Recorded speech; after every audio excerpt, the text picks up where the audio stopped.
Hello दोस्तों, आज की इस वीडियो हम बात करेंगे जो हाल ही में हरियाणा पीसीएस का जो पेपर हुआ है उसकी आंसर की को देखेंगे और थोड़ा पेपर जहां मुझे लगेगा दोस्तों कि थोड़ा एनालिसिस करना चाहिए तो क्वेश्चन का एनालिसिस भी करते चलेंगे। तो दोस्तों मैं अपने यूट्यूब चैनल पर जो हाल ही में किसी भी स्टेट पीसीएस एग्ज़ाम होता है या यूपीएससी का एग्ज़ाम होता है और अन्य एग्ज़ाम्स होते हैं तो उनकी मैं हाल ही में जो पेपर हुए हैं उनकी मैं आंसर की और पेपर एनालिसिस में आपको कराता रहता हूं। तो आप चाहें तो हमारे यूट्यूब चैनल को सब्सक्राइब कर सकते हैं, क्योंकि आगे जब मैं कोई भी पेपर कराऊं या आप अन्य किसी स्टेट पीसीएस की तैयारी कर रहे हैं तो पेपरों को देखते रहें और अपनी तैयारी को बेहतर करते रहें। तो चलिए दोस्तों शुरू करते हैं हमारे पहले प्रश्न से। पहला प्रश्न है दोस्तों हमारा,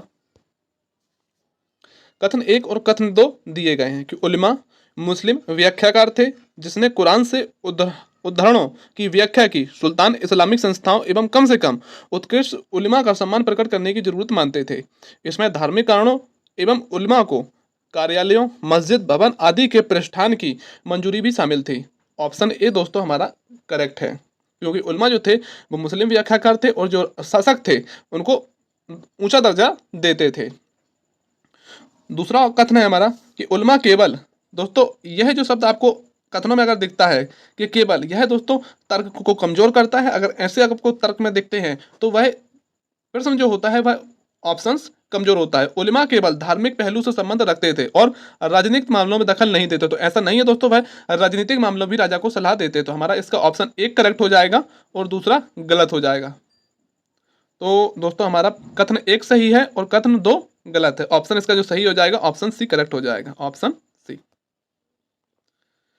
दोस्तों आप हरियाणा पीसीएस के एग्जाम को सिर्फ दोस्तों क्वेश्चंस की एग्जामिनर ने थ्योरी को बढ़ाया है, एलिमिनेशन मेथड से लगा के आप, मैं कहता हूँ 65% आप पेपर को हल कर सकते थे। और अब जब हम क्वेश्चन को सॉल्व करेंगे तो हम देखेंगे किस तरीके से एलिमिनेशन लगा के हम पेपर को सॉल्व कर रहे हैं। अगला प्रश्न है हमारा दोस्तों,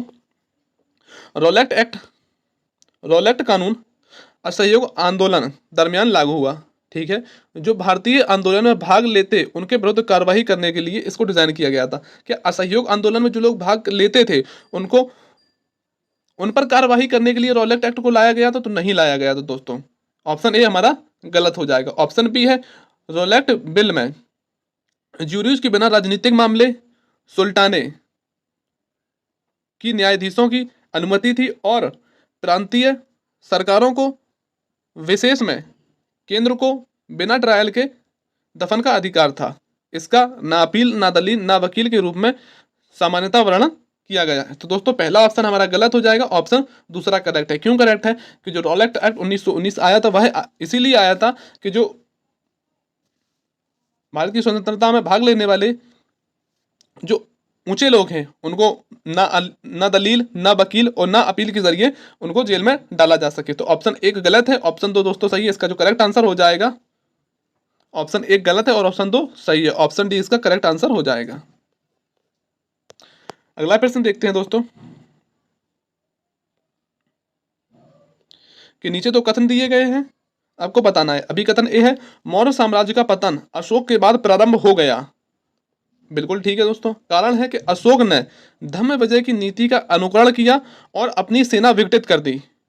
नहीं दोस्तों, कारण गलत है। इसका जो सही आंसर हो जाएगा, कथन सही है लेकिन कारण गलत है। ए सही है लेकिन आर असत्य। ऑप्शन सी इसका करेक्ट आंसर हो जाएगा, ऑप्शन सी।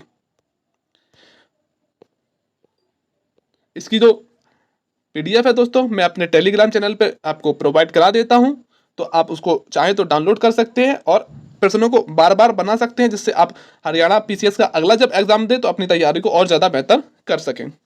अगला प्रश्न दोस्तों, निम्नलिखित में से कौन सा एक लकुलिस पाशुपत संप्रदाय पर प्रकाश डालता है? तो सबसे पहले जैसे बताया मैंने कि आप 65% पेपर को एलिमिनेशन कर सकते हैं। तो चलिए दोस्तों एलिमिनेशन लगाते हैं। तो कह रहा है लकुलिस पशुपत संप्रदाय पर प्रकाश डालता है, तो पाणिनि का अष्टाध्याय डालता है दोस्तों और बाणभट्ट का कदम्बरी डालता है। तो देखिए आप चौथा और पांचवा किस में है? चौथा इसमें, पांचवा नहीं है, इसमें पांचवा नहीं है, इसमें चौथा नहीं है। चौथा पांचवा जो है ऑप्शन डी हमारा है, इसलिए दोस्तों हमारा ऑप्शन डी करेक्ट हो जाएगा। अगला प्रश्न देखते हैं। बड़ी बड़ी थ्योरी सिर्फ एग्जाम में दोस्तों आपको सिर्फ डराने के लिए दी गई है। अगर आपकी कॉन्सेप्ट क्लियर है और आपने तर्क के साथ ऑप्शंस को पढ़ा है, एलिमिनेशन मेथड को अच्छे से लगाया है, तो यकीनन आप पेपर को पास कर जाएंगे। अगला प्रश्न है दोस्तों कि विजयनगर के विरूपाक्ष पंपा देवी के बारे में निम्नलिखित में से कौन सा कथन सत्य है। फिर से अब एलिमिनेशन लगाएंगे हम कि यहाँ पे लिखा है दोस्तों विरूपाक्ष विष्णु के एक रूप थे। नहीं दोस्तों, यह गलत है। विरूपाक्ष जो थे वह शिव के रूप थे। किसके थे? शिव के रूप थे। शिव के रूप थे। तो ऑप्शन 5 में तो हमारा गलत है। अब ऑप्शन 5 किसमें है? ये वाला हमारा कट गया। अब देखते हैं हम मात्र देवी पंपा देवी, यानी कि मात्र देवी जो पंपा देवी विरूपाक्ष से विवाह के लिए तप की थी। ऑप्शन पहला दोस्तों सही है हमारा। दूसरा है विजयनगर के शासक पंपा देवी की ओर से शासन करने का दावा करते थे। ऑप्शन दूसरा गलत है। विजयनगर के जो शासक थे पंपा देवी के ओर से शासन करने का दावा नहीं करते थे, वह करते थे किसकी ओर से? विरूपाक्ष की ओर से। दूसरा गलत है दोस्तों, 5वां गलत है। तो दूसरा जिसमें भी है वह कट जाएगा। तो कौन सा सही हो जाएगा? 1 और 3 4 सही हो जाएगा। ऐसे आप दोस्तों सही एलिमिनेशन और तर्क लगाकर पेपर को ज्यादा से ज्यादा 70% पेपर तक दोस्तों आप इजीली कर पाते थे। अगला प्रश्न है दोस्तों, इसमें फिर से हम एलिमिनेशन लगाएंगे कि हमें नॉलेज नहीं है तो कोई बात नहीं है दोस्तों, हमें बस सिर्फ तर्क लगाना था। यहाँ पे आप मैंने जो वीडियो कराई हैं उनको देखिए, मैंने उसमें बताया है कि भगवत गीता का बांग्ला में अनुवाद किसने किया है। तो भगवत गीता का बांग्ला में किसने अनुवाद किया है? अगर आपने उन वीडियो को देखी होंगी तो आपको मैंने ट्रिक्स भी बताई थी कि आप कैसे याद रख सकते हैं कि भगवत गीता का, रामायण का, महाभारत का जिनमें अनुवाद किया गया है तो किस तरीके से अनुवाद किया गया है। तो भगवत गीता का बांग्ला में अनुवाद जो किसने दिया है? जो किया है मालधर वासु ने। तो बी का ऑप्शन दोस्तों तीसरा सही है। अब देखिए कि किसमें बी का तीसरा है, तो केवल एक में बी का तीसरा मिल रहा है। ऑप्शन ए इसका करेक्ट हो जाएगा। इस तरीके से आप सही एलिमिनेशन लगाकर और जो मस्ट ऑप्शन है उनको आप चूज कर सकते थे। अगला प्रश्न है दोस्तों हमारा कि सूची 1 में विशेषता दी गई है और सूची 2 में विदेशी यात्री दी गए हैं। फिर से इसमें हम एलिमिनेशन का उपयोग करेंगे। जैसे कि आपने यूपीएससी अगर पेपर देखा होगा जो मैंने कराया है, उसमें यूपीएससी ने इस वर्ष सबसे बड़ा काम यही किया है कि बच्चे जहां हमारा एलिमिनेशन से प्रश्नों को हम हल कर लेते थे, तो यूपीएससी ने सबसे बड़ा काम यही किया कि एलिमिनेशन को ही हटा दिया। जिन्होंने यूपीएससी का एग्जाम दिया है, सच सच बताना कि एलिमिनेशन हटने से आपको कितना फायदा हुआ है, कितना नुकसान हुआ है।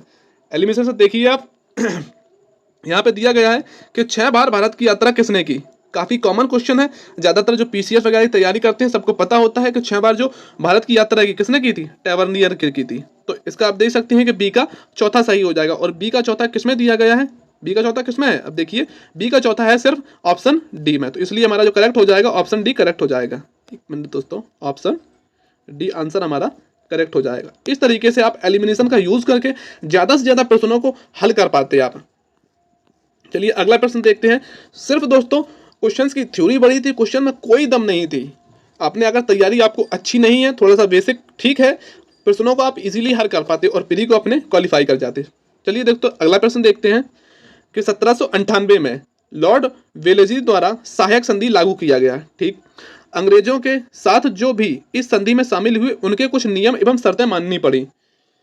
देखते हैं दोस्तों कौन सी शर्तें हैं। ऑप्शन पहला है अंग्रेज अपने सहयोगियों को जो मतलब इस संधि में शामिल होंगे उनको बाह्य एवं आंतरिक खतरों से सुरक्षा प्रदान करेंगे। जवाबदेह होंगे। ऑप्शन ए बिल्कुल करेक्ट है दोस्तों। ऑप्शन बी है कि सहयोगियों के क्षेत्रों में एक ब्रिटिश सशस्त्र सेना तैनात की जाएगी जिसका रखरखाव एवं जो संसाधन का होगा वह किसका होगा? सहयोगी ही प्रदान करेगा। ऑप्शन तीसरा है दोस्तों सहयोगी किसी अन्य शासक के साथ समझौता या युद्ध बिना अंग्रेजों की अनुमति से नहीं करेगा। ऑप्शन तीसरा भी ठीक है। ऑप्शन चौथा है कि असहमति होने पर सहयोगी जो है कभी भी संधि से अलग हो सकता है। यह दोस्तों यह गलत है। संधि से अलग होने का तो भी कोई प्रावधान ही नहीं था। 1 2 और 3 सही है। पूछ रहा है सही उत्तर कौन सा है, तो 1 2 3 हमारा करेक्ट आंसर हो जाएगा ऑप्शन, एक मिनट दोस्तों, ऑप्शन सी। ऑप्शन सी हमारा करेक्ट आंसर हो जाएगा। मैंने दोस्तों आपको इस पेपर में अपना ज्ञान बांटने के लिए पेपर नहीं कराता हूं। मैं पेपर सिर्फ इसलिए कराता हूं ताकि जब एलिमिनेशन आप किसी यूपी पीसीएस का दें, आरएएस का दें, एमपीपीएससी का दें, किसी भी पीसीएस स्टेट एग्जाम का दें, आप उसमें एलिमिनेशन आए या जो टेक्निक पेपर में यूज की गई है, जो टेक्निक पेपर में यूज की गई है उसको देखें आप और एलिमिनेशन का भरपूर यूज कर पाएं, ताकि जो प्रश्न किसी पीसीएस एग्जाम में पूछ लिए जाते हैं अच्छे, वो बार बार 2023 में जैसे हरियाणा पीसीएस का हुआ, अब यूपी पीसीएस का हुआ है। यूपी पीसीएस में मैं कहता हूं जो प्रश्न 2-3 प्रश्न पूछे गए थे वो डायरेक्ट क्वेश्चन हरियाणा पीसीएस में ही रखे हुए हैं। आगे जब मैं प्रश्नों को कराऊंगा तो आपको दिखाऊंगा कि कौन से प्रश्न है जो यूपी पीसीएस में पूछे गए थे। और आपने अगर यूपी पीसीएस का मेरा सीसेट का और पेपर GS1 और GS2 के मैंने दोनों पेपर कराए, उनको देखिए और अपनी तैयारी को और बेहतर करिए।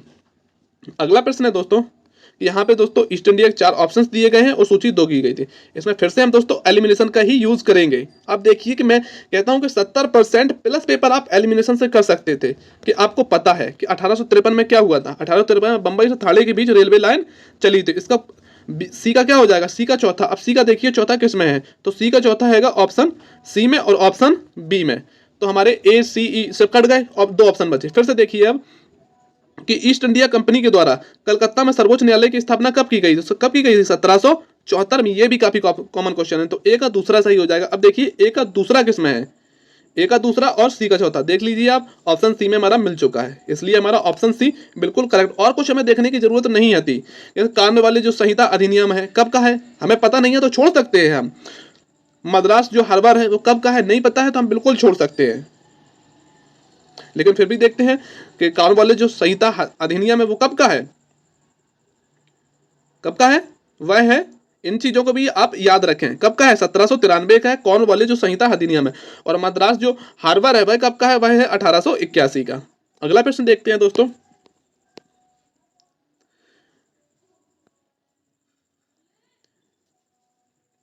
(1816) में दादा भाई नौरोजी ने 1866 में सॉरी दोस्तों 1866 में दादा भाई नौरोजी ने लंदन में ईस्ट इंडिया एसोसिएशन की स्थापना की, जिसका उद्देश्य ब्रिटिश जनता को भारतीय मुद्दों के प्रति जागरूक करना था। हाँ दोस्तों बिल्कुल ठीक बात है। इस संस्था की कई शाखाएं भारत के प्रमुख शहरों में खोली गई थी। ऑप्शन ए कथन बिल्कुल करेक्ट है। कथन दूसरा है, उन्होंने यह दर्शाया कि भारत की गरीबी और आर्थिक पिछड़ापन भारत के स्थानीय कारणों के अंतर्निहित नहीं था, बल्कि यह औपनिवेशिक शासन के परिणाम था, जिसके द्वारा भारत से धन संपत्ति का दोहन हुआ था। बिल्कुल दोस्तों ऑप्शन दूसरा भी सही है। आपका अगर थोड़ा भी बेसिक मजबूत है तो प्रश्नों को आप इजीली कर पाते। तो इसका जो सही आंसर हो जाएगा कथन 1 और कथन बी दोनों सही है, ऑप्शन 1 करेक्ट हो जाएगा दोस्तों।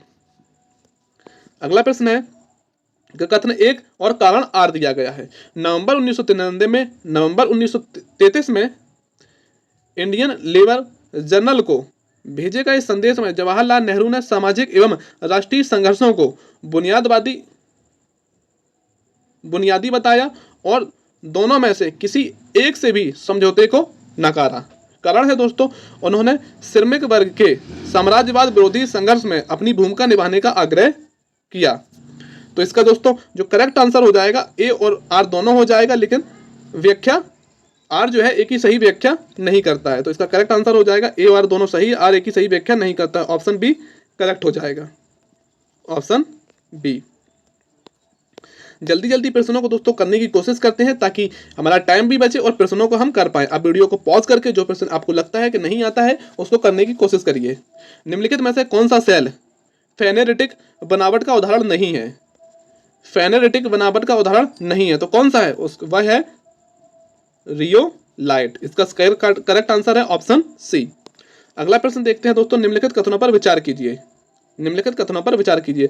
टाइवर नदी डेल्टा कॉस्पेट डेल्टा का उदाहरण नहीं। अरे भाई कॉस्पेट डेल्टा की उदाहरण तो है, यह नहीं, गलत हो जाएगा, ऑप्शन एक गलत है।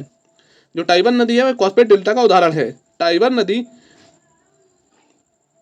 टाइबेरियन सागर में गिरती है, हाँ बिल्कुल ठीक है। यह नदी रोम शहर को, रोम जो है वह टाइबर नदी के किनारे ही स्थित है। तो दूसरा और तीसरा दोस्तों करेक्ट हो जाएगा, इसलिए हमारा ऑप्शन सी करेक्ट हो जाएगा। अगला प्रश्न देखते हैं, निम्नलिखित कथनों पर विचार करें। सब दोस्तों जितने भी प्रश्न हैं ज्यादातर वह सभी एलिमिनेशन वाले हैं, घबराने की कोई जरूरत नहीं थी।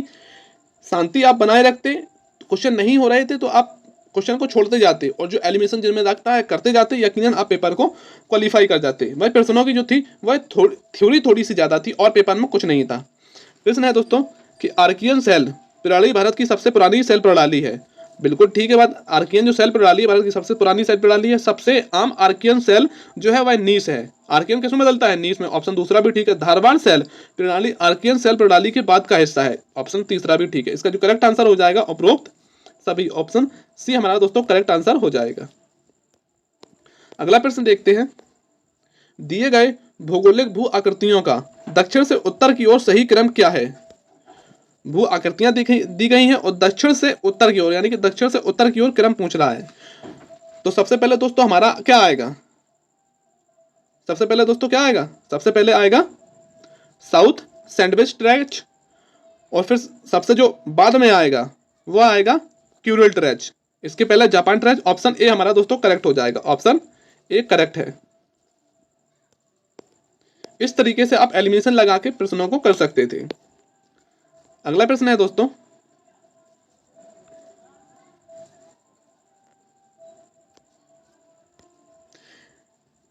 अर्थशास्त्र सरकार व अर्थव्यवस्था, अर्थशास्त्र सरकार व अर्थव्यवस्था शोध प्रबंधन है जिसका श्रेय चंद्रगुप्त मौर्य के मुख्य सलाहकार कौटिल्य को जाता है। तो बिल्कुल ठीक है, कौटिल्य के द्वारा अर्थशास्त्र की रचना की गई थी। ईसवी पूर्व तीसरी शताब्दी ईसवी पूर्व उत्तर भारत में अर्थव्यवस्था में भू संपदा का आधिपत्य था। ठीक बात है। और सरकार की आय का स्रोत भू राजस्व को स्वीकार किया गया। कौटिल्य ने कर संग्रह की पद्धति की मात्रा एवं संबंधित समस्याओं को प्रकट करता है और राज्य के समक्ष जमीन के रूपांतरण को प्रस्तुत करता है। तो दोस्तों कथन एक भी सही है और इसका कारण भी सही है।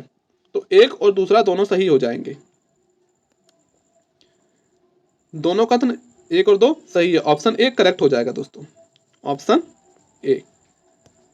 अगला प्रश्न देखते हैं, भारत की निम्नलिखित कोल्ड फील्ड को उत्तर से दक्षिण की दिशा में व्यवस्थित कीजिए। अब कह रहा है दोस्तों उत्तर से दक्षिण की दिशा में व्यवस्थित करना हमें। तो देखते हैं, नेवेली जो है, नेवेली कोयला क्षेत्र है, सबको पता होता है दोस्तों, कहाँ है? तमिलनाडु में है। इसके बाद जो आएगा वह आएगा दोस्तों सिंगरेनी। सिंगरेनी कोयला क्षेत्र कहाँ है? तेलंगाना में है। कहाँ पे है? तेलंगाना में है। इसके बाद दोस्तों आएगा गिरिडीह जो कि झारखंड में है, झारखंड में है। और जो है झिलीमिली, यह कहाँ पे दोस्तों? याद करिए, झिलीमिली जो है छत्तीसगढ़ में, झिलीमिली छत्तीसगढ़ में। अब देख सकते हैं तो सबसे पहले चौथा आएगा, तो बी में है और सी में चौथा है। चौथे के बाद पहला आएगा, तो पहले का मतलब इसी से हो गया। ऑप्शन सी करेक्ट हो जाएगा, और को हमें देखने की जरूरत ही नहीं थी। ऑप्शन सी हमारा करेक्ट है। सूची 1 में भारत के थर्मल पावर प्लांट दिए गए हैं और सूची 2 में राज्य दिए गए हैं। तो हमें कुछ और देखने की जरूरत नहीं आती। सबसे कॉमन जो है ट्राम्बे, कहाँ पे है दोस्तों? महाराष्ट्र में है। अब देखिए डी का पहला किस में है? तो डी का जो पहला है केवल ऑप्शन बी ही एक है। इस तरीके से एलिमिनेशन का हम यूज करते और प्रश्नों को अपने हल करते। हमें और नहीं आते हैं तो कोई बात नहीं है, हमें और तो आते हैं। अब दोस्तों आप इन तीनों को देखिए और याद करने की कोशिश करिए, ये भी काफी इंपॉर्टेंट है और पूछे जाते हैं। मैं सबको बार बार बताऊंगा तो वीडियो लंबा बनेगा। आपका यह कर्तव्य है कि इन तीनों को भी आप याद करें, ताकि जब किसी एग्जाम में यूपीपीसीएस आरएएस वगैरह का आप एग्जाम देने जा रहे हैं तो उसमें जब बने, और यकीनन यही प्रश्न बनते हैं जो करंट में चलते होते हैं, तो इनको भी याद करें आप, और एग्जाम में जब प्रश्न करें तो अपने पूरे जोश और जुनून के साथ करके आए।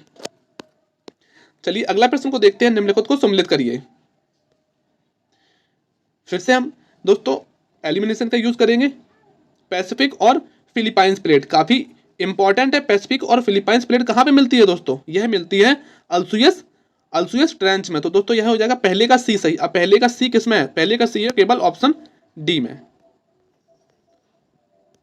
पेपर दोस्तों इसी तरीके से डिजाइन किए जाते हैं कि आपको बिल्कुल ज्ञाता थोड़ी बनना है, ना किसी विषय में पीएचडी करना है। आपको जो इंपॉर्टेंट चीजें हैं वो पता है तो आप पेपर को इजीली कर पाएंगे। और ना आपको पेपर में अगर 100 प्रश्नों का है तो 100 में से 100 प्रश्न आपको नहीं करने होते। आपको 100 में से आप 75 करिए, 80 करिए, 75 करिए, आप इजीली आप क्वालिफाई हो जाएंगे मेंस के लिए। अगला प्रश्न है कि कनिष्क ने पेशावर में एक स्तूप और विहार बनवाया था। पेशावर में स्तूप और विहार बनवाया था, बिल्कुल ठीक है। पेशावर के स्तूप और विहार की खुदाई में बुद्ध और कनिष्क की मूर्तियां मिली हैं, ना कि इंद्र और ब्रह्मा की। यह गलत है दोस्तों। यह जो ना की दिख रहा है यह तर्क को कमजोर करता है।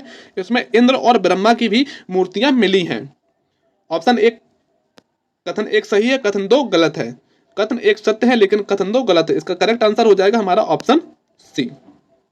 इस तरीके से दोस्तों आप एलिमिनेशन और अपने तर्क का यूज करते, आपको चीजें थोड़ी सी भी अगर क्लियर होती तो आप कर पाते। कथन एक दिया गया है दोस्तों कि कांची दक्षिण भारत का प्रसिद्ध नगर, शिक्षा का केंद्र एवं वल्लभों की राजधानी थी। वल्लभों की राजधानी दोस्तों क्या थी? कांची थी। ऑप्शन पहला करेक्ट है। कांची के प्रसिद्ध विद्वान मयूरवर्मा, वत्स्यायन, दिगनाग और हुएंगसांग।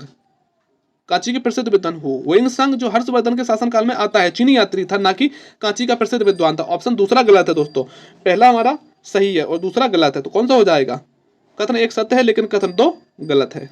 इस तरीके से आप प्रश्नों को हैंडल करेंगे। आप आगे भी अगर कोई एग्जाम दें, पेपर में आप दोस्तों प्रश्न नहीं आ रहे हैं तो आप सोच के घर से जाइए कि पेपर में अगर 100 प्रश्न है तो मुझे 10 छोड़ने हैं, 15 प्रश्न तो छोड़ने ही हैं। आप घर से सोच के जाइए कि 15 प्रश्न मुझे छोड़ने हैं और 85 प्रश्न मुझे करने हैं। तो जब आप पेपर को करेंगे, आपको पहला प्रश्न नहीं आएगा तो आपको दबाव नहीं बनेगा, ना आप प्रेशर लेंगे, ना स्ट्रेस बनेगा आपको कि यार हमारा पहला प्रश्न छूट गया है।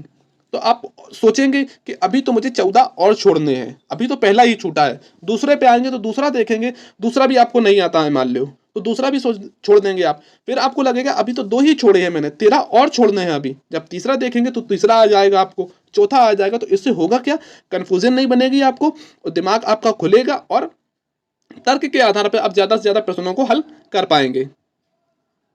अगला प्रश्न है दोस्तों, अभिकथन एक और कारण दिए गए हैं। गवर्नर जनरल डलहौजी ने पतन के सिद्धांत को गद्दी के उत्तराधिकारी के लिए अवहेलना का प्रतिपादन किया था, यह है। और कथन एक सही है और कथन जो कारण आर है, भारतीय शासकों एवं राजकुमारी में डलहौजी की योजना का एक भाग था। इसका दोस्तों कथन ए भी सही है और कारण आर भी सही है। कहानी कुछ ऐसी है दोस्तों कि डलहौजी की जो हड़प नीति थी वो इस तरीके से थी कि पहली बात तो कि अगर जो राजा की संतान नहीं होती है तो उसके उत्तर जो शासन था उसके शासन को अंग्रेजों द्वारा हथिया लिया जाता था। और दूसरी बात, कोई गोद की संतान को उत्तराधिकारी नहीं बना सकते। यही थी डलहौजी की हड़प नीति। तो इसका जो करेक्ट आंसर है, आप प्रश्न को पढ़ लें, ए और आर दोनों सही है। और कथन आर जो है, कारण जो आर है वो कथन ए की सही व्याख्या भी करता है। तो ऑप्शन ए करेक्ट हो जाएगा, ऑप्शन ए। थोड़ी सी दोस्तों हिंदी जो है काफी थोड़ी सी मैं कहता हूं हार्ड थी, लेकिन आप इंग्लिश को जब देखें तो आप समझ पाएंगे। अभिकथन ए और कारण दिया गया है। अभिकथन है कि दसवंत चित्रकार पागल होकर आत्महत्या कर लिया था। दसवंत की कृति खानदान ए तैमूरिया की पांडुलिपि खुदा बख्श ओरिएंटल पब्लिक लाइब्रेरी पटना में संरक्षित है। तो अगर मैं कहूं दोस्तों आपसे कि दसवंत जो चित्रकार थे उन्होंने पागल होकर आत्महत्या कर ली थी, ठीक, और मैं कहूं कि इसका कारण उनकी खानदान ए तैमूर कृति थी, तो कारण सही है? नहीं है। हम वही कारण मानते हैं, वही कारण व्याख्या करता है अभिकथन की जो सही सर्टिफाइड कथन को करता है।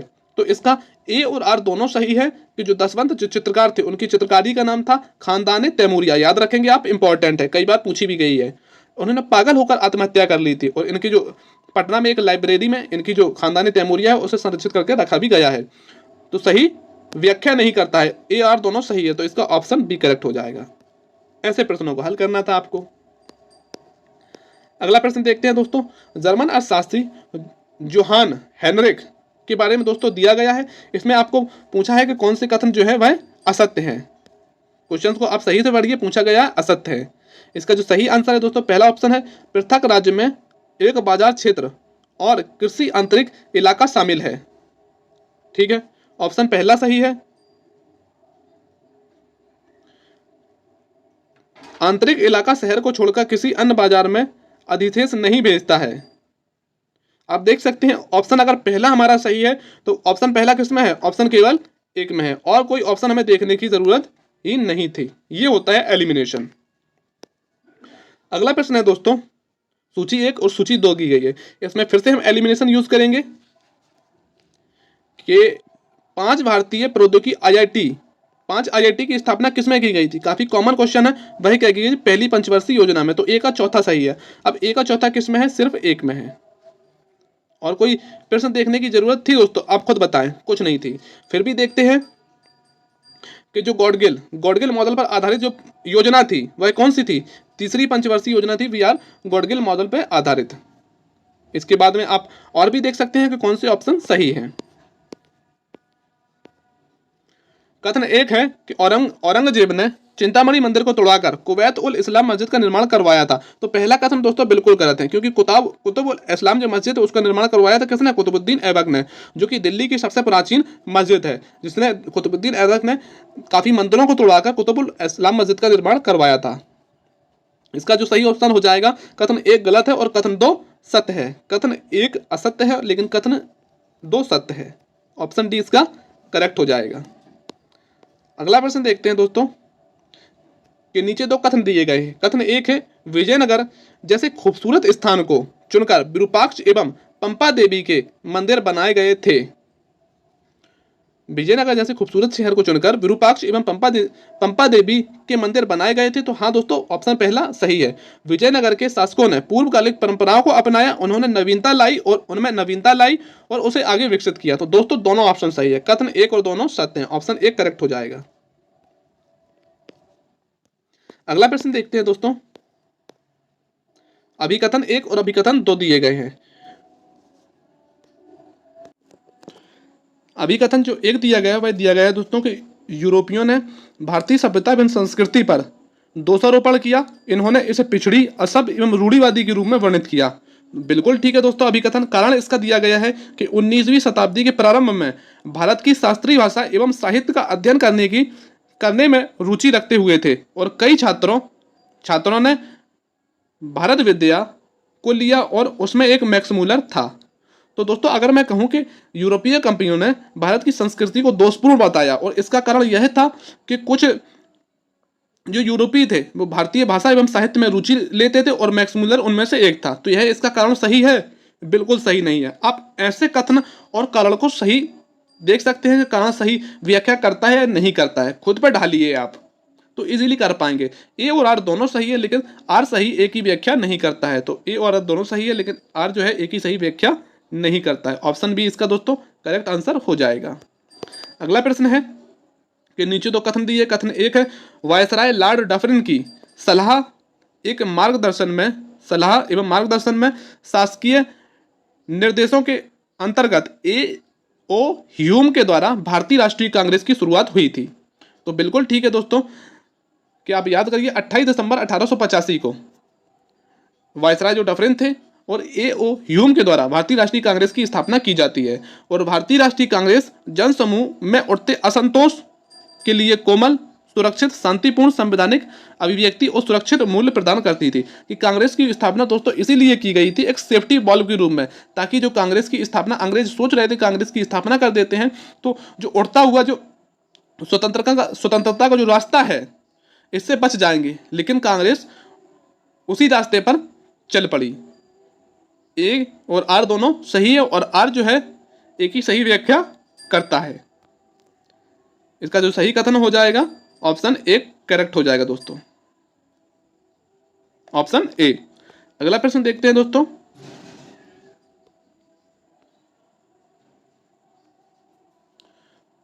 कि बौद्धों की 4 दीवारी की देखभाल में पवित्र स्थानों की भित्तियों के साथ विस्तार से बौद्ध का वर्णन करते उदाहरण प्रस्तुत किए हैं। हाँ, ऑप्शन कथन 1 बिल्कुल ठीक है। कथन दूसरा है अधिक दूर क्षेत्र जहां भारतीय पेंटिंग के इस परंपरा को लागू किया गया था मध्य एशिया था। अफगानिस्तान में वनयान पर प्रारंभ करते हैं और मध्य एशिया की यात्रा करते पवित्र स्थानों को पहाड़ियों को काटा एवं भित्तियों के साथ ढका हुआ बौद्ध मठों के प्रति विचारशील थे। ऑप्शन दूसरा भी ठीक है। थ्योरी को दोस्तों थोड़ा सा इन्होंने लेंदी बनाया है, क्वेश्चनों में बिल्कुल दम नहीं है। ए और बी यानी कि दोनों ऑप्शन कथन ठीक है, तो कथन 1 और कथन 2 दोनों ठीक है। आप प्रश्नों को वीडियो को पॉज करके पढ़ सकते हैं, फिर अपने आंसर को बता सकते हैं। पहला है दोस्तों कि धम्म संस्कृत शब्द धर्म का प्राकृतिक रूप है। गलत है दोस्तों, यह प्राकृतिक रूप नहीं है, जबकि जो धम्म है वह कैसा रूप है? पाली रूप है। और किससे संबंधित है? बौद्ध धर्म से संबंधित है। और यहाँ पे कह रहा है कि विस्तार धार्मिक क्रम हिंदू समाज में पाया गया है। हिंदू समाज में नहीं पाया गया दोस्तों, बौद्ध समाज में पाया गया है। अशोक द्वारा बौद्ध धर्म के लिए धम्म शब्द का प्रचार किया गया और जब उसे लागू किया और इसका प्रचार करना प्रारंभ किया। पूछ रहा है इसमें से उपरोक्त कथनों में नीचे दिए गए विकल्पों का चयन कीजिए। पूछा है इनमें से कौन से सत्य हैं। तो ऑप्शन एक दोस्तों गलत है और ऑप्शन दूसरा जो है ऑप्शन दूसरा बिल्कुल करेक्ट है। यहाँ पे हो जाएगा कथन एक गलत है किंतु कथन दो सही है। ऑप्शन डी इसका करेक्ट आंसर हो जाएगा, ऑप्शन डी। अगला प्रश्न है दोस्तों, कथन एक, गणेश शंकर विद्यार्थी प्रताप में लिखा था कि महाराणा प्रताप, अगर ये थोड़ी सी दोस्तों थ्योरी दी गई है, आप वीडियो को पॉज करके इसको पढ़ लें।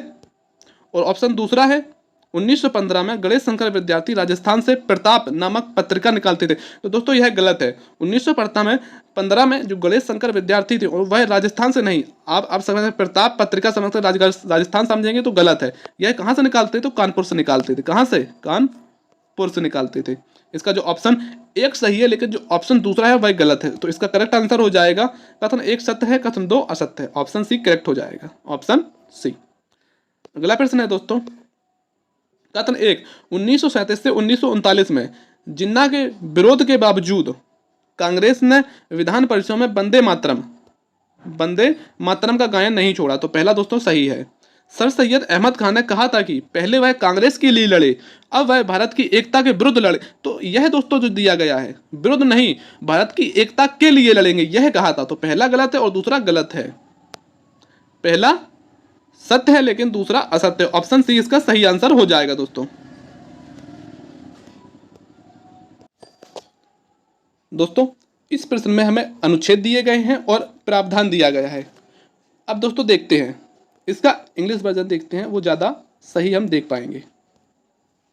243 के और 243 आई, ZD हमें नहीं आता है, कोई मतलब नहीं हमें। 243 के में आप देख सकते हैं कि किसका वर्णन किया गया है। 243 के में किया गया है इलेक्शन कमीशन का, और 243 आई जो कि इनकम से संबंधित है, आई इसमें क्या गया, फाइनेंस कमीशन का वर्णन किया गया।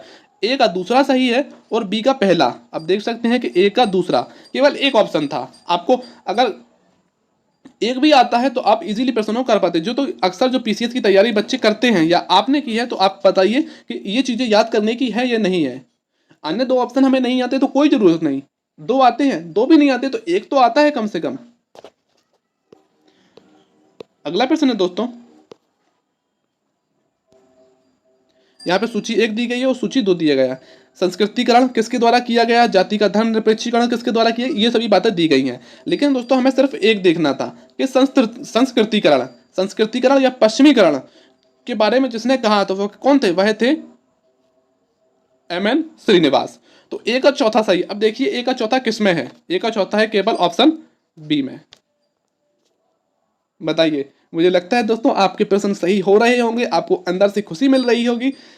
बस मैं दोस्तों यही चाहता हूँ कि जब हम मेहनत करते हैं और हमारी मेहनत सफल होती है, प्रश्न हमारे सही होते हैं, तो अंदर से जो खुशी मिलती है, प्रश्नों को देखते हैं हम, प्रश्न सही होते हैं तो मन ही मन में मुस्कुराहट होती है। अच्छा लगता है कि यार हमारे प्रश्न सही हो रहे, मेहनत सफल हुई, अब की बार शायद प्री निकल जाएगा। मेहनत अपनी दोस्तों जारी रखिए, एक ना एक दिन सफलता जरूर आपके कदम चूमेगी। अगला प्रश्न है दोस्तों कि भू प्रॉपर्टी में निम्नलिखित तत्वों को उनकी उपलब्धता के आधार पर घटते क्रम में लिखिए। घटते क्रम में हमें लिखना था। तो इसका जो सही आंसर हो जाए, भू प्रॉपर्टी में सबसे ज्यादा पाया जाता है ऑक्सीजन, इसके बाद में पाया जाता है 7 से 8% सिलिकॉन, इसके बाद में पाया जाता है 5% आयरन। तो तीसरा, पहला और दूसरा देखिए किसमें है, ऑप्शन बी में है। और वैसे भी सबको पता होता है कि सबसे ज्यादा क्या पाया जाता है, ऑक्सीजन पाया जाता है। अगला ऑप्शन है दोस्तों, भू आकृतियां दी गई हैं और यहाँ पे सूची 2 में घटित होना कहाँ पे घटित होती है वो दिया गया है। तो दोस्तों आपको कुछ नहीं करना था, बस केवल इतना देखना था कि सर्क बताइए आपने जियोग्राफी में कहाँ पे पढ़ा है। सर्क जो है अधिकतर बच्चे पढ़ते हैं जो हिमाच्छादित पर्वतों की सबसे जो सामान्य भू आकृतियां होती हैं, हिमाच्छादित पर्वतों की सबसे सामान्य भू आकृतियों को हम सर्क कहते हैं। इसका जो ऑप्शन ए का बी सही हो जाएगा, ए का दूसरा है। अब देखते हैं हम कौन सा है, ए का दूसरा, ऑप्शन ए में है, केवल ऑप्शन ए में केवल दिया गया है ए का दूसरा, इसलिए हमारा दोस्तों ऑप्शन ए करेक्ट हो जाएगा। और अन्य तीन को भी आप देखिए कि इनका अर्थ क्या है, वीडियो को पॉज करके करने की कोशिश करिए और याद करिए, ताकि जब अगली बार एग्जाम में प्रश्न इनसे बने और पूछा ही जाएगा, रियलिटी है दोस्तों कि पूछा ही जाएगा 2023 में पीसीएस के किसी ना किसी एग्जाम में इनसे प्रश्न। अगला प्रश्न देखते हैं दोस्तों, कथन 1 और कथन 2। कथन 1 है 1960 के दशक में 1960 के दशक में भारत सरकार ने तत्कालीन खाद्य और कृषि मंत्री चिदम्बरम सुब्रमण्यम के अधीन अनुवांशिकविद जो कि वो थे MS स्वामीनाथन की सहायता से हरित क्रांति की शुरुआत की थी। बिल्कुल ठीक है दोस्तों, 1960 के दशक में, यानी कि तृतीय जो पंचवर्षीय योजना थी 1966 में, 1966 में हरित क्रांति की शुरुआत की जाती है भारत में MS स्वामीनाथन के द्वारा। लेकिन अब बात करें हम विश्व में हरित क्रांति का जनक किसे कहा जाता है? MS स्वामीनाथन को कहा जाता है। यह भी प्रश्न पूछा जाता है। और पूछा जाता है विश्व में हरित क्रांति का जनक जिन्हें कहा जाता है, किसे कहा जाता है? वह कहा जाता है नॉर्मन बोरलॉग को। अब दोस्तों कह रहा है ऑप्शन पहला हमारा बिल्कुल करेक्ट है। दूसरा है कि हरित क्रांति के दौरान जो बीज वगैरह लाए गए थे बौने कद के, जिनमें अधिक उपज थी, वह कहाँ से लाए गए थे? जिन्हें जापान से आयात किया गया था, बिल्कुल गलत है। जिन्हें कहाँ से? मैक्सिको से मंगाया गया था। कहाँ से? मैक्सिको से मंगाया गया था। तो ऑप्शन दूसरा हमारा गलत हो जाएगा। इसका सही आंसर है कथन 1 सही है, कथन 2 गलत है। कथन 1 सही लेकिन कथन 2 गलत है। ऑप्शन सी करेक्ट हो जाएगा। थोड़े दोस्तों लेंथी बनाए एग्जामिनर पर क्वेश्चन, टफ नहीं थे बिल्कुल। कथन 1 और कथन 2 दिए गए हैं। भारत का राष्ट्रीय खाद्य सुरक्षा मिशन 2009 में शुरू हुआ था। राष्ट्रीय खाद्य सुरक्षा मिशन 2009 में शुरू हुआ? नहीं दोस्तों, यह गलत लिखा है बिल्कुल। 2009 में शुरू नहीं हुआ था, वह हुआ था 2008 में। ऑप्शन 1 गलत हो जाएगा।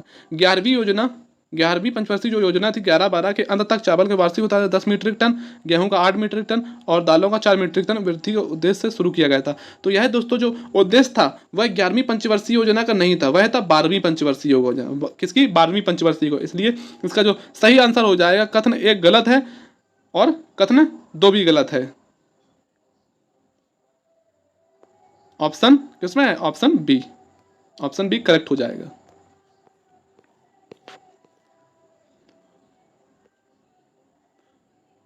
प्रसिद्ध भूगोलवेत्ताओं द्वारा परिभाषित मानव भूगोल की कुछ परिभाषाएं दी गई हैं दोस्तों, आपको उन्हें देखना है।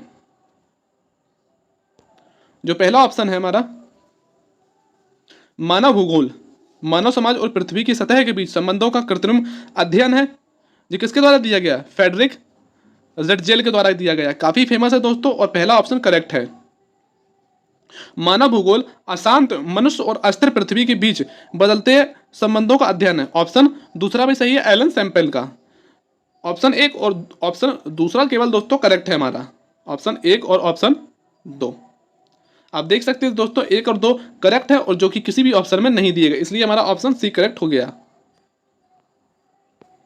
अगला प्रश्न है दोस्तों, एक महासागर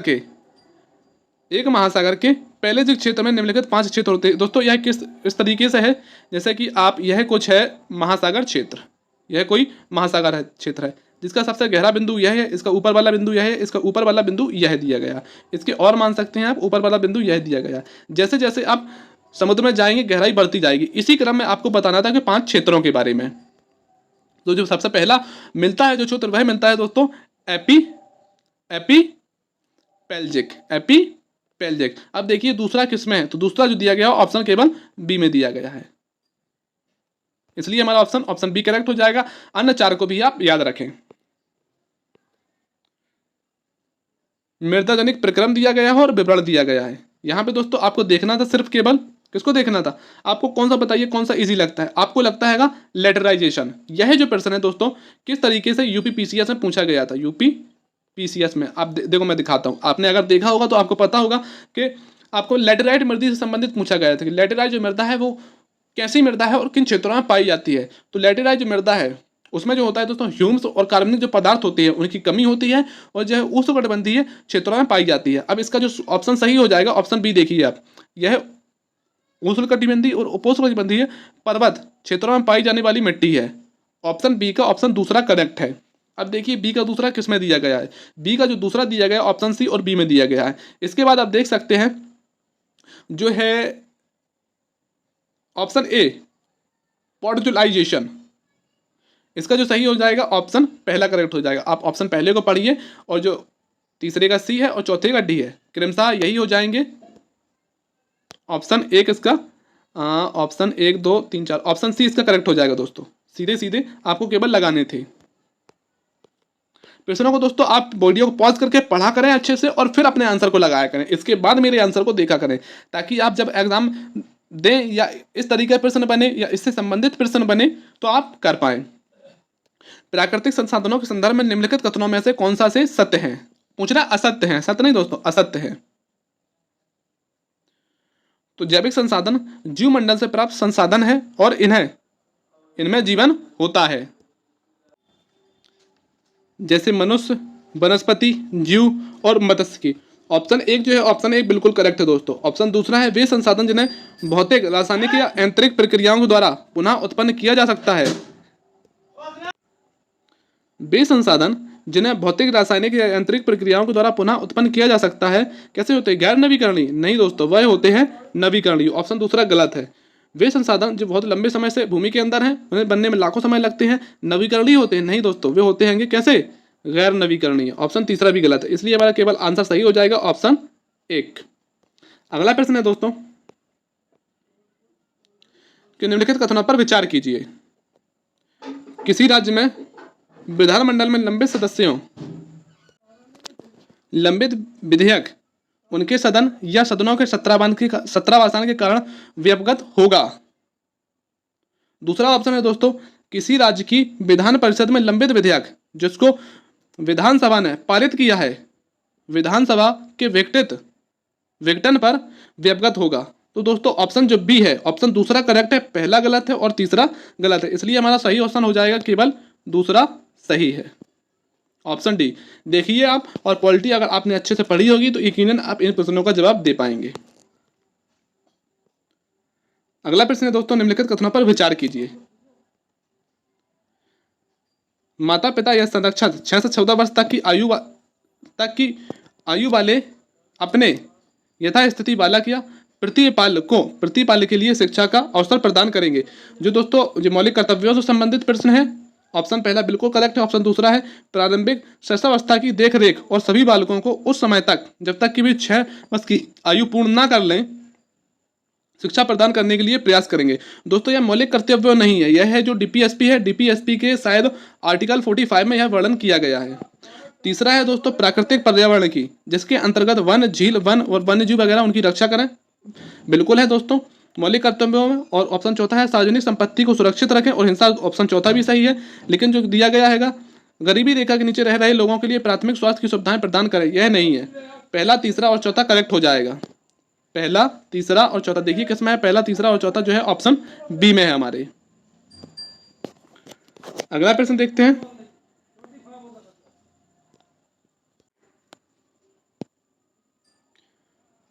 मृदा के संबंध में निम्नलिखित कथनों में से क्या असत्य है? पूछ रहा है क्या असत्य है, इसको देखिए आप, क्या असत्य है। उपजाऊ मृदा के अंदर की पादप जड़ें पौधों को पोषक तत्व प्रदान करके जल के संग्रह एवं आधार के रूप में कार्य करके पौधों को वृद्धि में सहायता करती हैं, बिल्कुल करती हैं, ऑप्शन पहला बिल्कुल सही है। कॉमन सेंस से क्वेश्चन आप कर सकते थे इसको। वनस्पति, वृक्ष आच्छादन और वन मृदा आरक्षण एवं मरुस्थलीकरण को रोकते हैं, मरुस्थलीकरण रोककर मृदा के स्थिरीकरण के साथ साथ जल एवं पोषक तत्वों के चक्रों को बनाए रखते हैं, ऑप्शन दूसरा भी ठीक है। ऑप्शन हम देखते हैं दोस्तों, ऑप्शन तीसरा है जो चारागाह में पाई जाने वाली घास मिट्टी को मृदा अपक्षरण से नहीं बचा सकती, यानी कि जो घास होती है वो मृदा अपरदन से मिट्टी को बचाती है, इसलिए जो ऑप्शन तीसरा गलत है। पूछ रहा है कौन सा असत्य है, तो केवल हमारा जो ऑप्शन है वह ऑप्शन तीसरा असत्य और पहला और दूसरा सत्य है। तभी तो दोस्तों मना किया जाता है कि जो चारागाह होते हैं उस पशु के चरने से मृदा अपरदन को खतरा निरंतर बना रहता है। अगला प्रश्न है जो पॉलिटी से पूछा गया है कि भारतीय संविधान के अनुच्छेद 18 के संदर्भ में निम्नलिखित कथनों पर विचार कीजिए। भारत का कोई भी नागरिक विदेशी राज्य से उपाधि प्राप्त कर सकता है।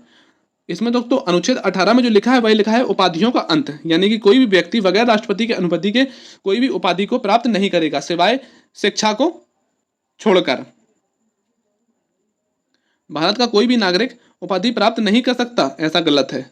बालाजी राघवन बनाम भारत संघवाद 1996 सर्वोच्च न्यायालय ने यह अवधारित किया कि पद्म विभूषण, पद्म भूषण और पद्मश्री उपाधियां हैं, मगर यह पुरस्कार समानता, समानता के अधिकार का उल्लंघन, ऐसा लिखा, ऐसा बताया गया है कि उल्लंघन नहीं करते, इसमें लिखा है उल्लंघन करते हैं, तो ऑप्शन दूसरा गलत है। पहला और दूसरा दोनों गलत हो जाएंगे दोस्तों, ना तो एक ना ही दो।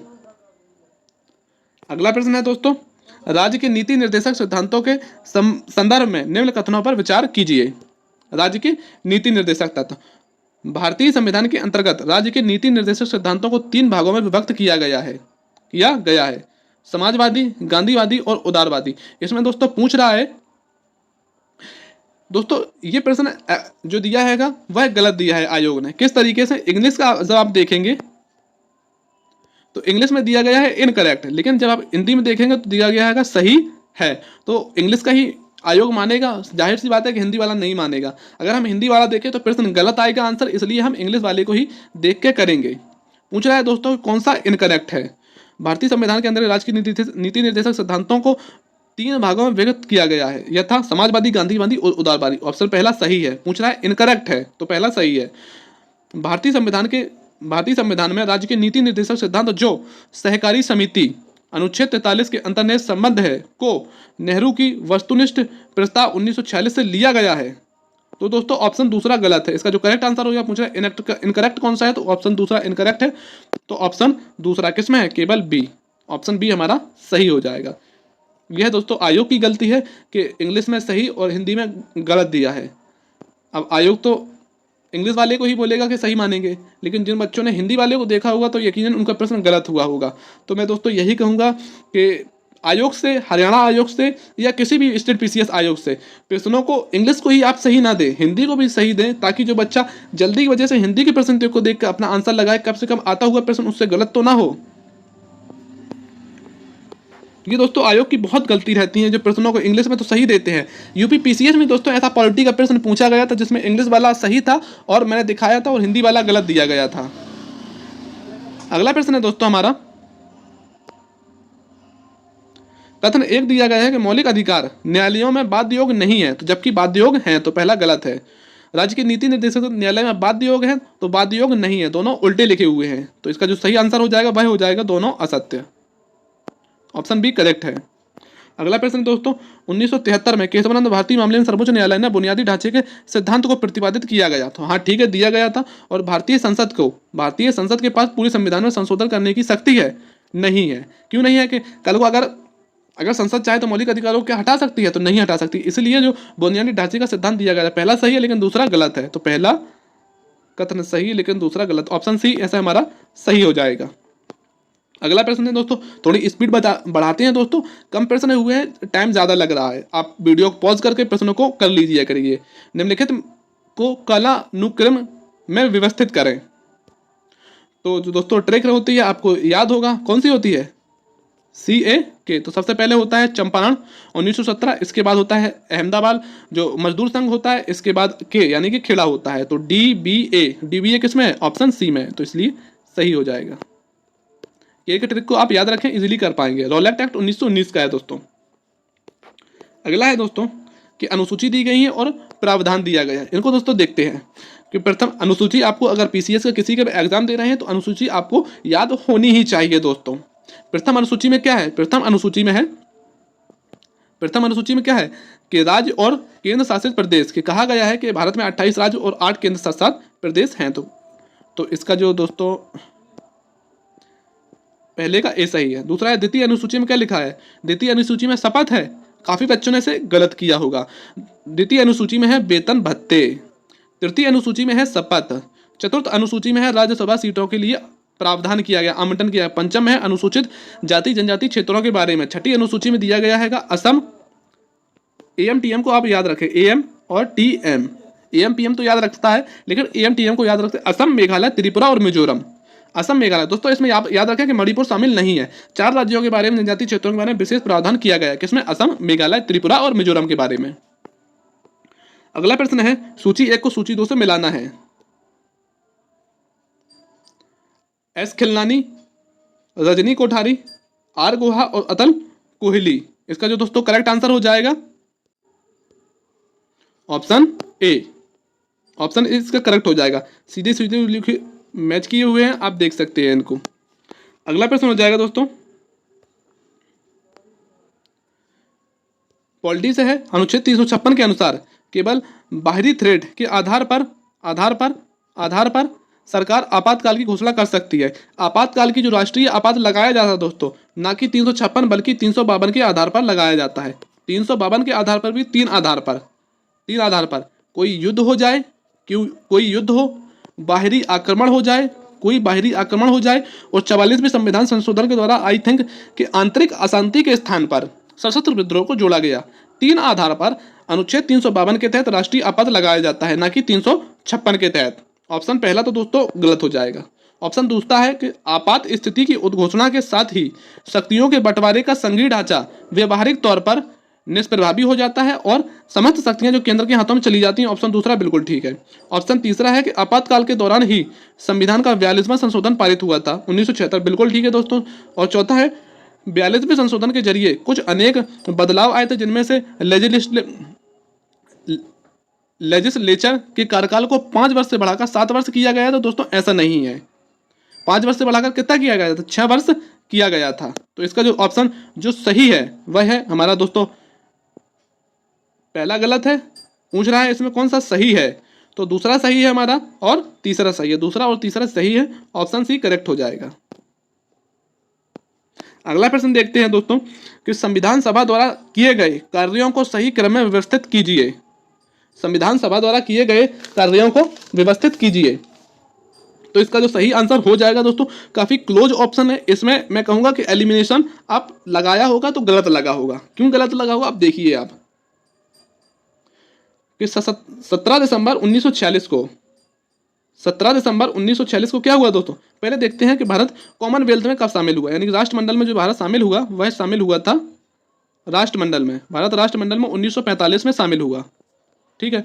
और नेहरू जो उद्देश्य प्रस्ताव पास किया गया था वह कब किया गया था, वह किया गया था 13 दिसंबर 1946 को। 13 दिसंबर संविधान सभा की जब तीसरी बैठक होती है उसके में 1946 में पास किया जाता है।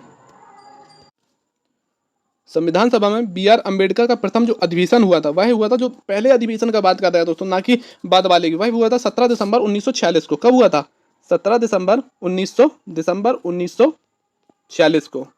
तो आप देख सकते हैं दोस्तों कि 1945 में राष्ट्रमंडल का सदस्य बना था। तो दूसरा जो है पहले नंबर पे होगा, देख सकते हैं कि राष्ट्रमंडल तीसरा पहले नंबर पे होगा। तीसरा किसमें है, तो ऑप्शन डी में ही तीसरा पहले नंबर पे, ऐसे लगा सकते थे आप। लेकिन आप में मुझे पक्का यकीन है कि आपने लगाया होगा कौन सा, ऑप्शन ए लगाया होगा। क्यों लगाया होगा कि 13 दिसंबर 1946 को उद्देश्य प्रस्ताव पंडित जवाहरलाल नेहरू के द्वारा पास किया जाता है, लेकिन वह गलत है दोस्तों। ऑप्शन इसका डी करेक्ट होगा।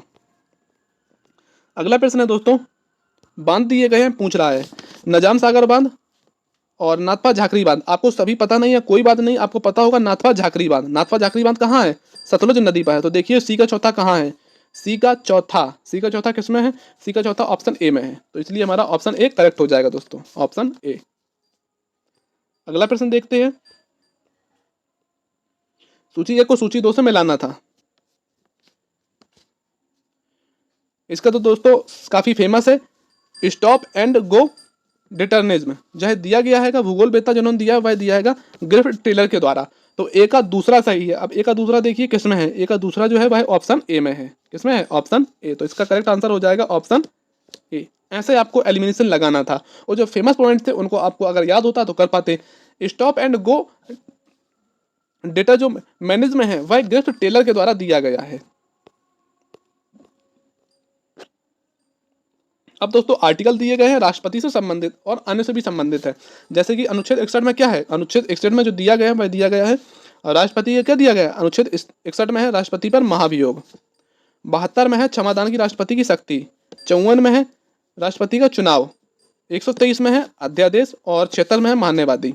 एक बार दोस्तों फिर से देखते हैं राष्ट्रपति के। अनुच्छेद 52 में क्या है, भारत का एक राष्ट्रपति होगा। अनुच्छेद 53 में है राष्ट्रपति की शक्तियां। अनुच्छेद 54 में है कि राष्ट्रपति का जो निर्वाचन होगा वह निर्वाचक मंडल के द्वारा किया जाएगा। अनुच्छेद 55 में है राष्ट्रपति का निर्वाचन एकल संक्रमणीय मत पद्धति के द्वारा किया जाएगा। अनुच्छेद 56 में है राष्ट्रपति का कार्यकाल। अनुच्छेद 60 में क्या है, अनुच्छेद 60 में है राष्ट्रपति की शपथ। अनुच्छेद 61 में है राष्ट्रपति पर महाभियोग और अनुच्छेद 72 में है राष्ट्रपति पर क्षमादान की शक्ति। ये इंपॉर्टेंट अनुच्छेद है, कुछ आप याद रख सकते हैं।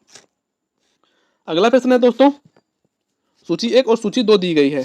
यहाँ पे दोस्तों पूछ रहा है कि जो पठार है और किस महासागर में अवस्थित है। पहला जो है वो है दोस्तों अल्बाट्रोस पाठार, कौन सा?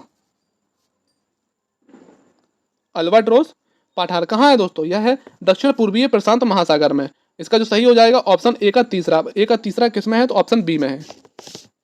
इस तरीके से एलिमिनेशन लगा के आप इजीली प्रश्नों को कर सकते थे। जो फेमस चीजें हैं वो तो आपको याद होंगी, और नहीं आती हैं कोई बात नहीं। अल्बाट्रोस पाठार काफी फेमस है। अगर आप पीसीएस की तैयारी सीरियस होकर करते होंगे तो आपको पता हो कहाँ है, दक्षिण पूर्वीय प्रशांत महासागर में है। अगला प्रश्न दिया गया दोस्तों, प्रमुख भूगोल वेत्ता दिए गए हैं और उनसे संबंधित दिया गया। जीन्स ब्रूंस, जीन्स ब्रूंस दोस्तों कहाँ के थे? फ्रांस के थे, बिल्कुल ठीक है। मोहम्मद अहमद इदरीसी दोस्तों इंग्लैंड के नहीं थे, यह थे दोस्तों अरब के। कहाँ के थे? अरब के थे यह।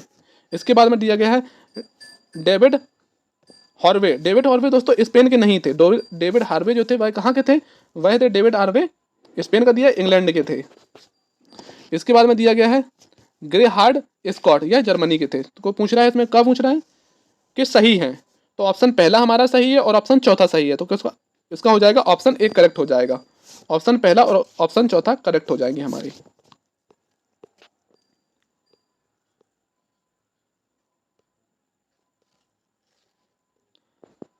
अगला प्रश्न है दोस्तों,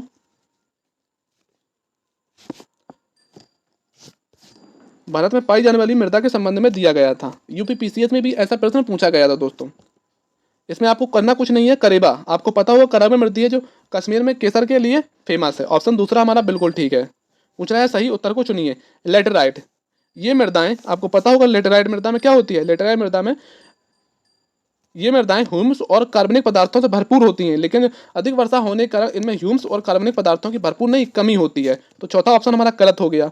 यहाँ पे दिया है पीट और दलदली मृदा, ये मौसमी वर्षा की विशेषता वाली मानसूनी जलवायु की विशिष्ट मृदा है और इनमें कार्बनिक पदार्थों की कमी होती है, जबकि पीट और जो दलदली मृदा होती है उनमें जो कार्बनिक पदार्थ होते हैं वो प्रचुर मात्रा में पाए जाते हैं। इसलिए हमारा जो है ऑप्शन तीसरा गलत है, चौथा गलत है, दूसरा सही है। अब तीसरा चौथा गलत है और दूसरा सही है, तो इसका जो सही हो जाएगा दूसरा, पहला और दूसरा। पहला और देख लेते हैं दोस्तों,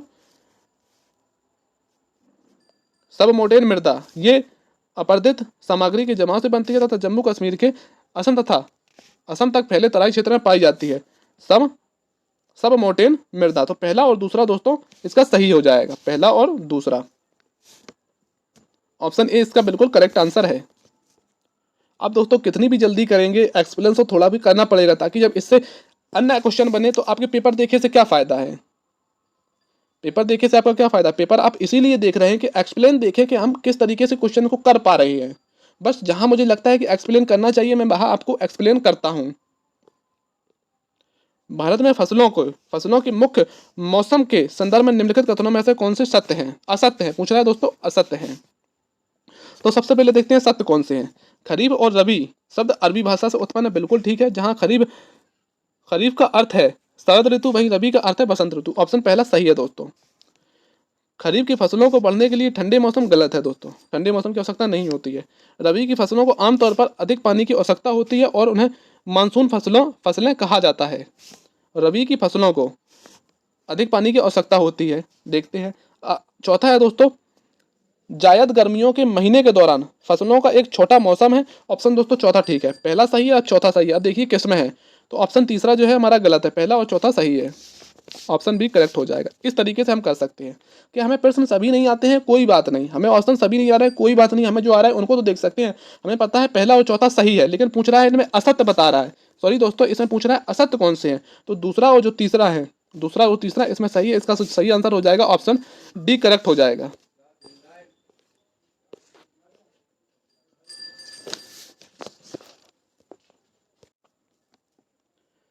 जो दोस्तों अब इसमें समितियां दिए गए हैं और सदस्य दिए गए हैं।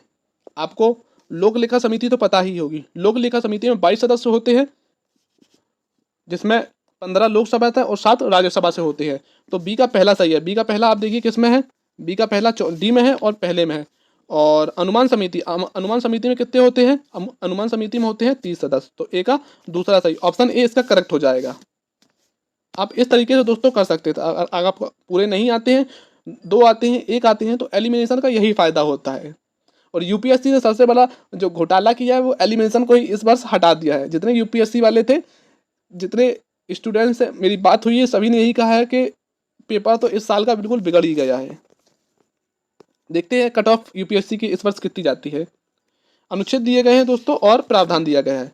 अनुच्छेद 266 में है संचित निधि, 67 में आकस्मिक निधि, 267 में है अंतर्राज्यीय परिषद, 265 में है कानून के प्राधिकार के बिना कर नहीं लगाया जाएगा। तो आप देख सकते हैं कौन सा ऑप्शन बनेगा, ऑप्शन ए बन जाएगा इसका। कौन सा बन जाएगा, ऑप्शन ए। अगला प्रश्न देखते हैं। हाल के वर्षों में भारतीय संघवाद सहयोग संघवाद से सौदेबाजी के संघवाद की ओर प्रवृत्त है। भारतीय संघवाद से सहयोगी संघवाद और सौदेबाजी संघवाद की ओर प्रवृत्त है। बिल्कुल दोस्तों, ऑप्शन ए बिल्कुल करेक्ट है। देख सकते हैं आप कि राज्यों में जल विवाद होते हैं वो किसका है, सौदेबाजी का ही संघवाद की ओर तो बढ़ रहा है भारत। दूसरा है विधान की अवशिष्ट शक्तियां केंद्र में निहित होंगी, और कथन का जो कारण है सही व्याख्या भी करता है, तो ऑप्शन इसका सही हो जाएगा, option A. Option A correct हो जाएगा। अगला प्रश्न देखते हैं दोस्तों कि भारतीय राष्ट्रीय कांग्रेस ने कृषि प्रस्ताव को अस्वीकार कर दिया क्योंकि कांग्रेस अंग्रेज द्वारा प्रस्तावित अधिराज्य की स्थिति से संतुष्ट नहीं थी। बिल्कुल ठीक है दोस्तों, मुस्लिम लीग ने कृषि प्रस्ताव को स्वीकार कर लिया। स्वीकार दोस्तों नहीं किया था, जहां तक हो सकता था मुस्लिम लीग ने इसको अस्वीकार किया था, और पाकिस्तान की मांग में परोक्ष रूप से स्वीकार किया गया। तो ये सब तो फालतू की बातें हैं, ऐसी कुछ बात नहीं हुई थी। तो ऑप्शन इसका कौन सा है, ऑप्शन दूसरा गलत है, केवल पहला सही हो जाएगा। ऑप्शन पहला सही है, दूसरा गलत है, ऑप्शन सी बन जाएगा दोस्तों। ऑप्शन सी इसका करेक्ट आंसर हो जाएगा। जल्दी जल्दी थोड़ा दोस्तों प्रश्नों को करने की कोशिश करते हैं ताकि हम इजीली प्रश्नों को कर पाएं और टाइम भी थोड़ा सा हमारा ज़्यादा लंबा वीडियो ना बने।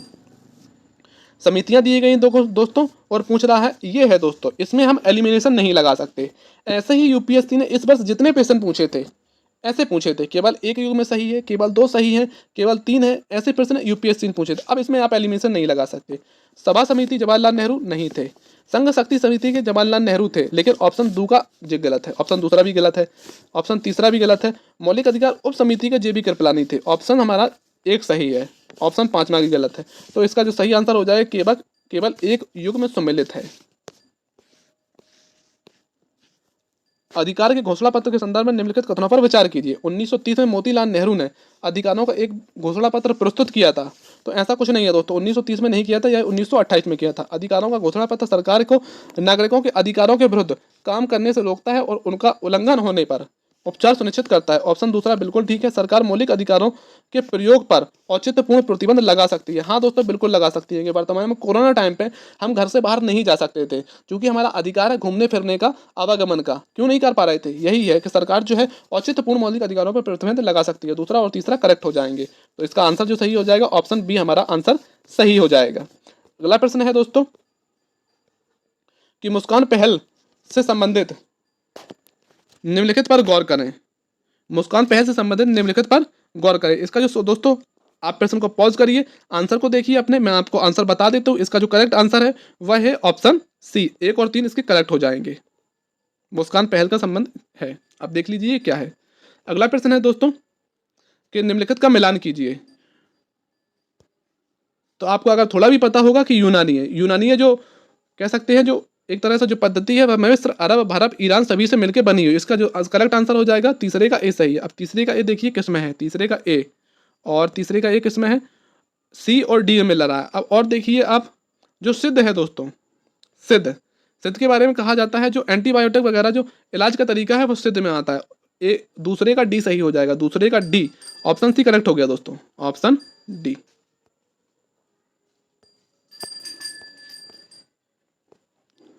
अगला प्रश्न है हमारा, सूची 1 को सूची 2 से मिलाना था। पूछ रहा है कि गुजरी महल कहाँ है। गुजरी महल अगर आपको पता होता कहाँ है दोस्तों, हिसार में है। ए का तीसरा सही, इजीली आप कर सकते हैं। ए का तीसरा किस में है, ऑप्शन सी में है, केवल ए का तीसरा। अगला प्रश्न देखते हैं दोस्तों, हरियाणा के प्रशासनिक खंड और इनमें समाविष्ट जिले नीचे दिए गए हैं। कौन सा हो जाएगा दोस्तों, इसका बी और डी केवल सही है, बी और डी। अब बी और डी देखिए किस में है, बी और डी। हरियाणा वाले जो मेरे भाई हैं वो आप इजीली इन प्रश्नों को कर पाएंगे। हरियाणा जीके से पूछे हुए प्रश्न है, कोई टफ नहीं थे दोस्तों, सिर्फ आपको प्रखंड दिए गए थे और जिले दिए गए थे। आपको मैप अगर हरियाणा का क्लियर होता तो आप इजीली कर पाते। अगला प्रश्न दोस्तों आपके सामने, आप इसको पढ़िए और करने की कोशिश करिए।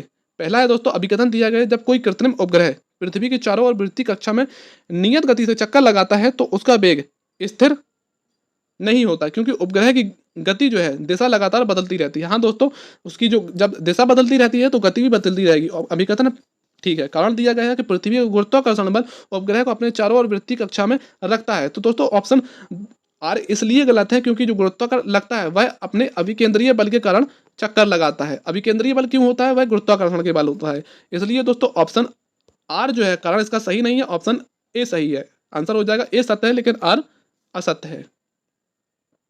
अगला प्रश्न देखते हैं दोस्तों कि कृत्रिम मधुरकों के संदर्भ में निम्नलिखित में से कौन सा सत्य है? जो ऑर्थो सल्फोबेल्जिमाइड है वह पहला प्रचलित कृत्रिम मधुरक है। पहला ठीक है। ऑर्थो सल्फाइड जो ऑर्थो बेंजीमाइड है, सल्फोबेंजीमाइड को सैकरीन भी कहा जाता है। दूसरा भी ठीक है। यह गन्ने से 100 गुना मीठी, जो गलत है दोस्तों, करीब करीब 600 गुना मीठी होती है यह। तो इसका जो सही आंसर हो जाएगा एक और दो सही है। एक और दो, एक और दो, ऑप्शन डी करेक्ट हो जाएगा दोस्तों। अगला प्रश्न देखते हैं। आप प्रश्न को पढ़ लीजिए, मैं इसका आंसर आपको बता देता हूं क्या होगा। इसका जो सही आंसर हो जाएगा, पूछ रहा है सही उत्तर है, तो सही उत्तर उसका हो जाएगा केवल, बताइए आप क्या हो जाएगा। ऑप्शन दूसरा इसका गलत है दोस्तों, ऑप्शन पहला और तीसरा सही है। इसका सही आंसर है ऑप्शन सी। अगला प्रश्न देखते हैं। मेल्टिंग प्रक्रिया दी गई और विवरण दिया गया। मेल्टिंग किससे संबंधित है? मेल्टिंग संबंधित है बाहरी परत को छोड़ने की एक प्रक्रिया है मेल्टिंग। तो ए का हो जाएगा चौथा, ए का चौथा, जो कि ऑप्शन बी में दिया गया था केवल। आप इजिली प्रश्न को कर सकते थे। अगला प्रश्न है दोस्तों, कवक और सरल पौधों में अलैंगिक प्रजनन संरचना के संबंध में निम्नलिखित कथनों में कौन सा सही है? इसका जो दोस्तों सही आंसर हो जाएगा ऑप्शन ए, ऑप्शन दो और ऑप्शन तीन। इसमें दोस्तों तीनों सही है, इसलिए ऑप्शन सी इसका करेक्ट हो जाएगा। अगला प्रश्न देखते हैं। हरियाणा सरकार की कुछ योजनाएं दी गई हैं दोस्तों, आपको बताना है इसका सही आंसर क्या होगा। मैं आपको बता देता हूं, इसका जो सही आंसर है वह है ऑप्शन सी। आप रोक के, अगर हरियाणा के आप स्टूडेंट हैं, योजनाएं आपको पता होंगी, करने की कोशिश करिए आप। हरियाणा की एक योजना और दी गई है दोस्तों, आप इसको करने की कोशिश करिए। इसके जो सही ऑप्शन है वह है ऑप्शन, कौन सा सही है? इसमें केवल 4 प्रश्न सही है, यानी कि चारों सही है। ऑप्शन डी करेक्ट हो जाएगा इसका। अगला प्रश्न देखते हैं दोस्तों। जो निफ्ट दिया गया है, निफ्ट के जो करेक्ट आंसर हो जाएंगे वह हो जाएगा national institute of fashion technology. जो निफ्ट है में से किससे संबंधित है? किससे संबंधित है? तो यह संबंधित है, पहला सही है, दूसरा सही है और तो तीसरा भी सही है। तो इसका देखिए आप, पहला दूसरा तीसरा किसमें है? ऑप्शन सी में है। जो चैंपियंस है वो दोस्तों एमएसएमई के द्वारा शुरू की गई है। किसके द्वारा शुरू की गई है? चैंपियंस, एमएसएमई, एमएसएमई के द्वारा शुरू की गई है। अगला आ जाएगा दोस्तों, पीएम जय योजना का नया नाम क्या है?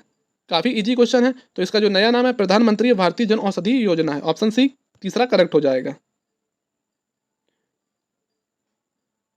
तीसरा करेक्ट है, तो अब इसका आंसर लगाएंगे ऑप्शन सी केवल तीसरा।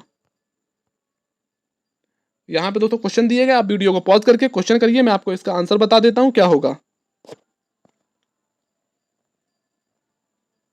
पहला, तीसरा और चौथा गलत है। इसमें पूछ रहा है दोस्तों सही नहीं है, पूछ रहा है, अब देखिए सही नहीं है। तो पहला, दूसरा और जो चौथा है, पहला दूसरा, पहला तीसरा और चौथा दोस्तों देखिए किस में है? तो ऑप्शन सी में है। पहला तीसरा और चौथा गलत है, दूसरा जो है वो दोस्तों सही है। अगला प्रश्न देखते हैं। यहाँ पे दोस्तों दिया गया है कलम 1 दी गई है और कलम 2 दिए गए हैं, आपको देखना है। इसमें दोस्तों जो मंजीरा होता है वो बजाने का है, यानी कि संगीत वाद्य यंत्र है। तो दूसरे का डी हो जाएगा। दूसरे का डी किस में है दोस्तों? आप देख सकते हैं दूसरे का डी ऑप्शन बी में है केवल। तो इसलिए हमारा ऑप्शन जो है बी करेक्ट हो जाएगा। मंजरी क्या है? संगीत वाद्य यंत्र है एक मंजीरा। अगला प्रश्न देखते हैं दोस्तों।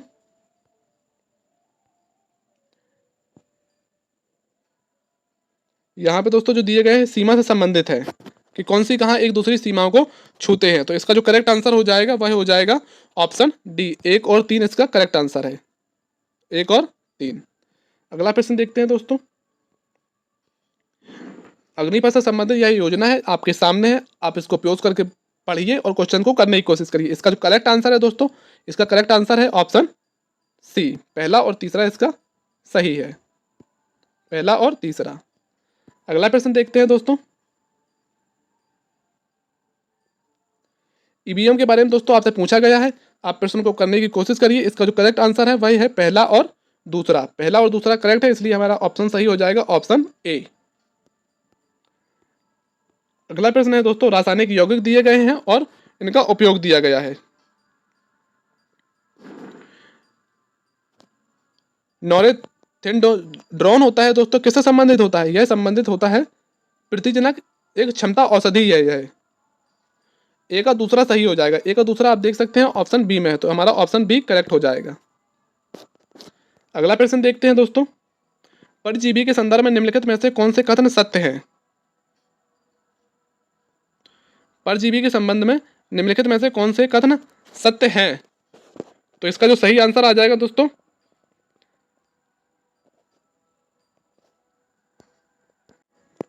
Option D. इसका सही आंसर है ऑप्शन डी। 1 2 3 4 सभी सही है। अगला प्रश्न दिया गया है दोस्तों, निम्नलिखित का मिलान कीजिए। तो आप देख सकते हैं कि जो ईशान उदय है यह योजना किससे संबंधित है? पूर्वोत्तर क्षेत्र के छात्रों का छात्रवृत्ति से संबंधित है। तो तीसरे का डी सही है। तीसरे का डी किसमें दिया गया? ऑप्शन बी में दिया गया है। ऑप्शन बी इसका करेक्ट आंसर हो जाएगा।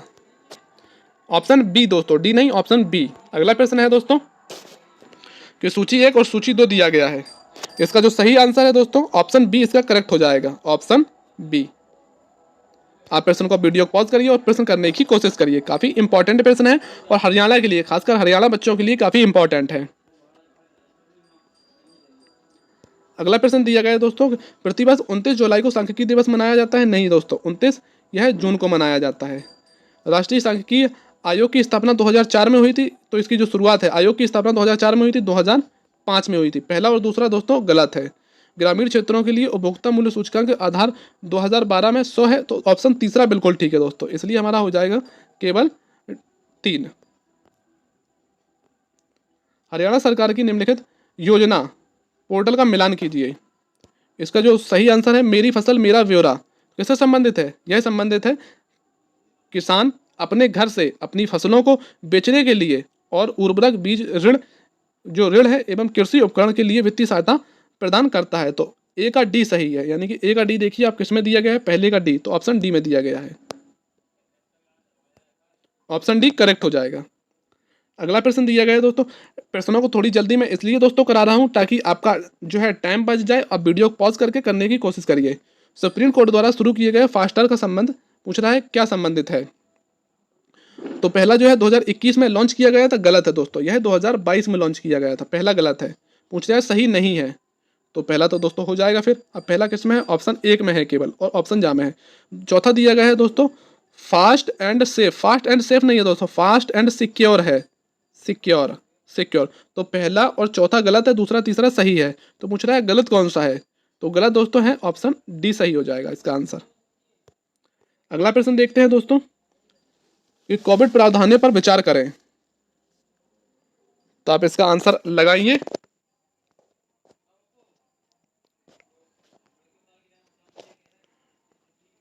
इसका जो दोस्तों सही आंसर हो जाएगा, पूछ रहा है सही नहीं है, तो कौन सा सही नहीं है?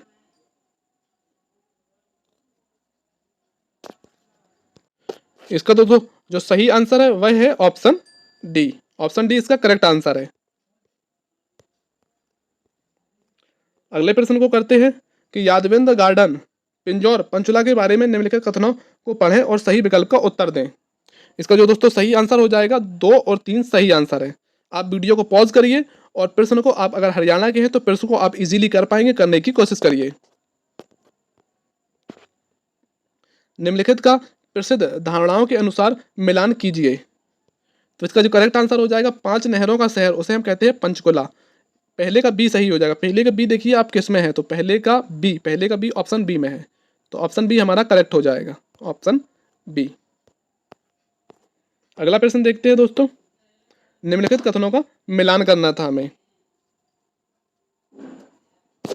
तो आप इसको देखिए, वीडियो को पॉज करिए, करने की कोशिश करिए। इसका जो सही आंसर है वह है ऑप्शन सी।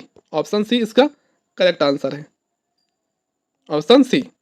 अगला प्रश्न है दोस्तों कि यह पीएम श्री योजना, पीएम श्री जो योजना है दोस्तों किससे संबंधित है? इसका जो करेक्ट आंसर हो जाएगा, पीएम श्री योजना का?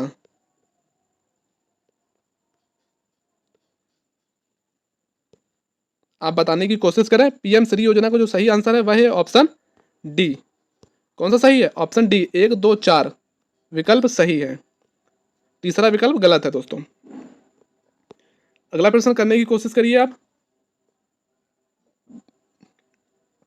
आप वीडियो को पॉज करिए और करने की कोशिश करिए। कह रहा है दोस्तों कि एक समान रेखी गति में एक पिंड स्थिर चाल के साथ एक ही दिशा में चलता है, लेकिन एक समान वृत्तीय गति में पिंड की चाल स्थिर रहती है लेकिन गति की दिशा लगातार बदलती रहती है। पहला ऑप्शन बिल्कुल करेक्ट है दोस्तों,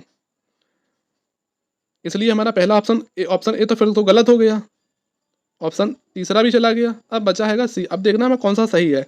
एक समान रैखिक गति में एक समान रैखिक गति में वेग में तत्कालिक परिवर्तन होता है, लेकिन एक समान वृत्तीय गति में वेग समान रहता है। तो यह दोस्तों गलत हो जाएगा।